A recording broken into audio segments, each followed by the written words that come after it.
back to my studio. So today marks the end of my second month as a full-time artist. And if you're new here, hi, I'm Amanda. I'm a professional oil painter based in Manchester.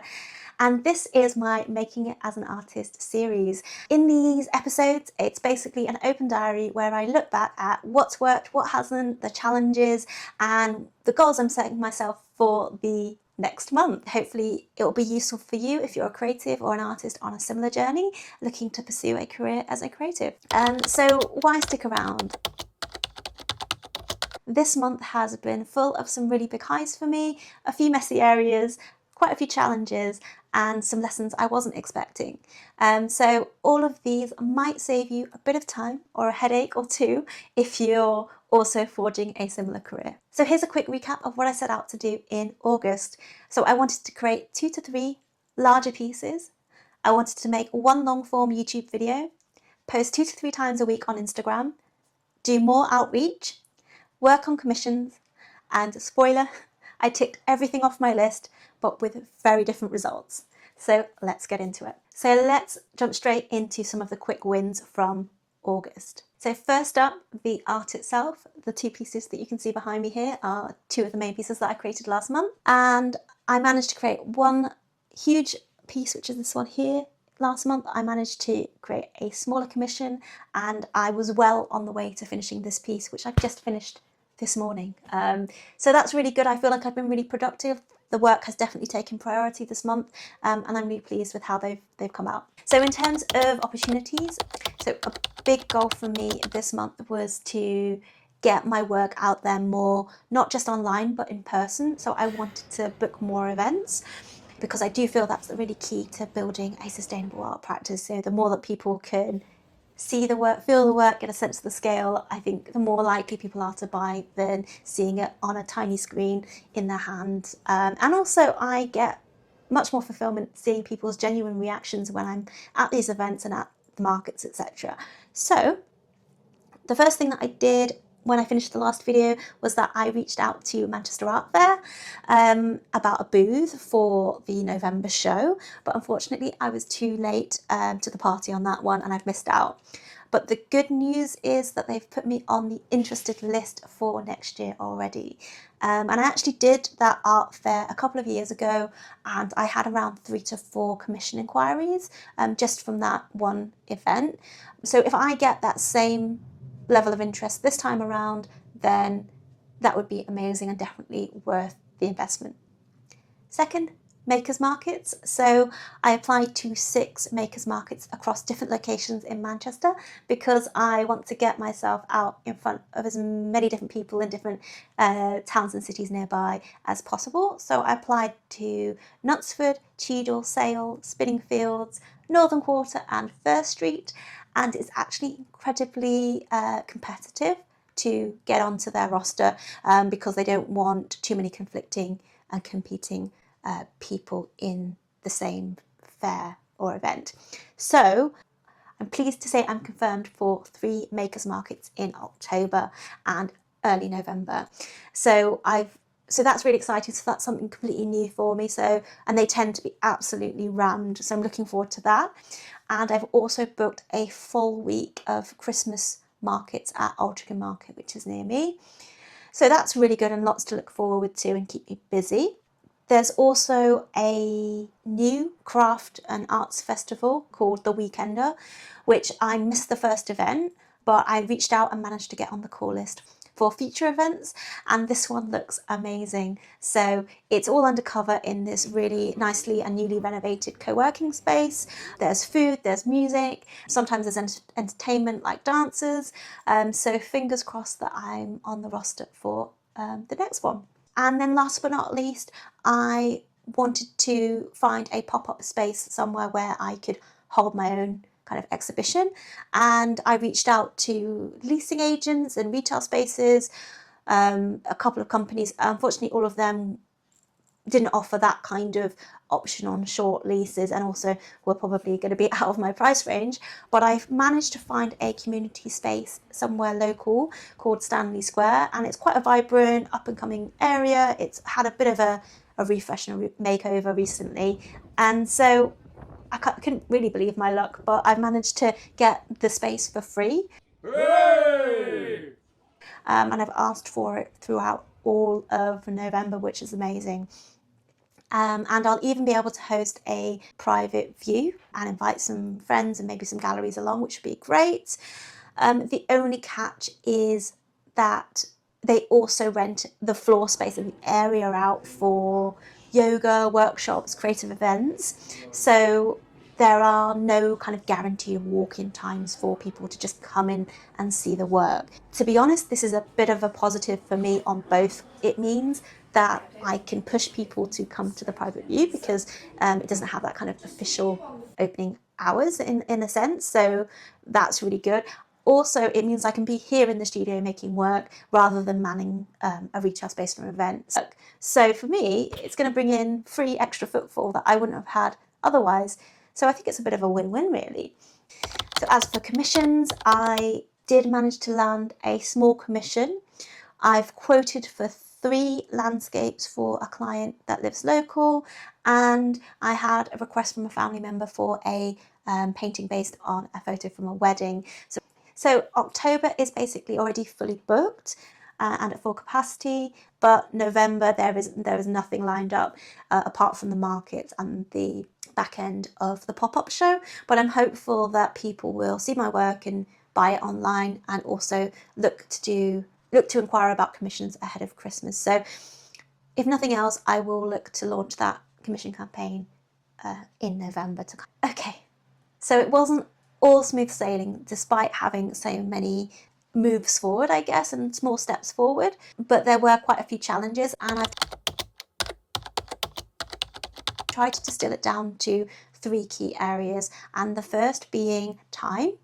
So I definitely underestimated how long commissions would take. So I either need to speed up or account for that when I'm quoting for work. So I didn't really account for the comms, the kind of approvals of references, and also just the extra time needed to refine things. And in so doing, I probably spent twice as long as I should have done on the latest painting that I've done. For what I actually charged. The second challenge was comparison. So I think particularly at the beginning of the month when it was a bit slow and there were no sales, I definitely found myself doom scrolling on Instagram, and I definitely felt like everyone else was a step or two ahead, or I was feeling behind, whichever way you want to look at it. And I think that's a really negative place to be. And I don't really have the answers, but I do feel like doing this recap video and kind of looking back to move forward is a really good exercise. And then last but not least, I think there were just far too many opportunities and not enough time. So I've had to get a lot stricter with my planning. And so now I've put together this schedule planner for the week. At the beginning of the week, I will look at the week ahead and plan out everything that I'm doing across the work itself, Instagram, YouTube, admin, orders that might need to be placed or wrapped and processed, opportunities to apply to, and sales, just so that I don't drop the ball across one area over another.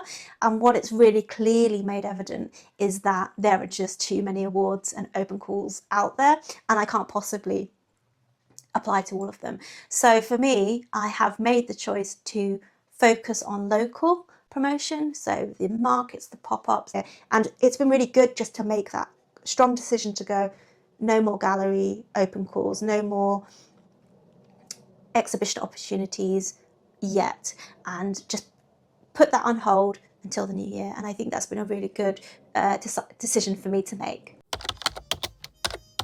So on to the work. So first up, we have everything in moderation, including moderation. So this one began as a playful collage in Photoshop, but it quickly became kind of more reflective. And I really loved working on this piece because there's so much to get into, from kind of the food, the glossy red huge bow on the lady's head, to kind of the weird surreal pink backdrop. And it really has a kind of weird tension between kind of the gloopy indulgent food and the restraint and dismay almost on the woman's face. So in a way, I kind of see this as a bit of a self-portrait. So I've always wrestled with how I'm seen, my weight, my worth, how I measure myself against others, and how I balance kind of my time, indoors versus being out in nature. And so for me, it's all about nature versus artifice, temptation versus control. And it doesn't give all the answers, but it really does hold some tension, or at least I think it does. And the title says it all. It's everything in moderation, including moderation. So the next piece was a commission for a client's mum's surprise birthday. She loved my last piece that I shared, which was of Cafe Florian in Venice. Her and her brothers asked me to create another version of the piece for her birthday. So I worked from a fresh source image of the same cafe. I adjusted the ratio and the size so that it was noticeably different from the previous Cafe Florian. And then I got stuck in. It took me twice as long as I quoted, which is, as I mentioned, absolutely classic of me. But I honestly feel like I've leveled up compared to the first iteration. And last but not least, finally, is this piece, which you can see to my left. I was actually torn when I started this piece because I wanted to do an extra large painting, and I was torn between doing a nighttime cityscape or working from the reference that you can see here. So I asked my Instagram followers, because both of them were on my hit list in terms of paintings, I just didn't know which one to attack first, and the verdict was absolutely clear. It was hands down the disco ball painting. And I really enjoyed this one actually. This one had a lot of contrast between kind of the tight, detailed parts of the face and the disco ball versus the looser abstract areas of the background. And I enjoyed kind of making the colours feel kind of harmonious with the dusty pinks and the Venetian reds with complementary kind of apple greens. And yeah, I think overall it's been quite successful. And looking back, I actually feel like it's a bit of a sister piece to Everything in Moderation, including moderation. So for me, it's all about potential and the self, and it's a bit of a dreamer piece. And maybe I'm just projecting because this is where I'm at in my life right now. But yeah, it'd be good to know what you think when you look at it. So do let me know. Okay, so onto the numbers. So let's kick things off with Instagram. So on Instagram in August, I had around 36,000 views, around 1,000 interactions, and gained 125 new followers. So the piece that grabbed the most attention was my mega painting. It pulled in 3.5 thousand views and 14 new followers, all from this post alone. And overall, my views were half of what they were the month before. And that's no surprise really, because as I mentioned in my last video, I had a huge spike from the Landscape Artist of the Year post. So it feels like a natural settling off point around the kind of 36,000 views feels good to me. And I'm happy with that. So moving on to the website and sales. So traffic was actually up 34%, which is great, but page views were down, and I only had a small handful of online orders. I think it might only have been 2 or 3 orders, but I did sell a few smaller originals direct because I did a studio sale at the beginning of the month, and I did, as I say, wrap up the commission painting that you saw earlier. Altogether, I made half of my revenue target this month only. So that's not amazing, it's not great. I will be dipping into my savings this month, but I think that was always going to be the case, and I did know that this month was going to be all about investing my time and energy in my work. And hopefully if I sell these 2 big pieces behind me at some stage, then it will well be worth it for the time taken. Okay, so on the commission front as well, commissions are fully booked for October, so I've got 4 to get busy with. So it's a bit feast or famine at the moment, and I'm definitely getting used to kind of riding the wave of peaks and troughs. In terms of YouTube, so August brought nearly 6,000 views, 54 watch hours, and 36 new subscribers. So thank you so much if you're here. And that's all in all, that's slightly less than July, but in total, if I look over a longer time period, but I've only really been putting energy into the platform and the content over the last few months. And if you look at this graph, the trend is definitely on the upward trajectory. Can't say the word trajectory. And if I just continue, I think it will be, onwards and upwards really. And last but not least, email. And this is short and sweet because I didn't actually send out an email last month, but it's on my list to do, so I will be doing that. Okay, so I feel like that's most, if not everything, from the last 4 weeks. I feel like I hit all of my goals. I definitely struggled mentally with some of the challenges that I mentioned, but I do feel like I gave the work the time and space that it deserves, and I do feel like I've got some great new work to add to my portfolio. But September looks a little bit different for me because I am off on an amazing holiday. I'm off to Japan for 2 weeks. So instead of a full video diary, I'm going to be sharing some shorter reels, maybe some shorter videos of the travels around Japan. So if that's something you're interested in, please do subscribe so you don't miss them. But I'll be sharing some highlights from Tokyo, Kyoto, Osaka, Nara, Hiroshima, and I'm sure I'll be throwing in some little sketches here or there in the mix. So there will be some art content in there as well. I'll also be taking lots of reference photos for upcoming paintings. So I guess September will look different and I'm not going to have the same goal. So I think I'm going to look forward for the next few months and set myself the goal of getting as many references as I can when I'm in Japan for my landscape series. I'm going to focus on the 4 commissions that I've got in the pipeline for October. I'm going to try and do 2 or 3 Japan studies, which I will show you on the next full video. And of course, I've got my pop-up show, which will be soon approaching when I get back from Japan, so 2 or 3 weeks after that. So there's tons to do to get that up and running. But yeah, I think there's lots to be cracking on with, and I'm looking forward to wrapping that all up in a video around early November. So if you don't want to miss it, please do hit subscribe, hit the notification bell so you don't miss my next video.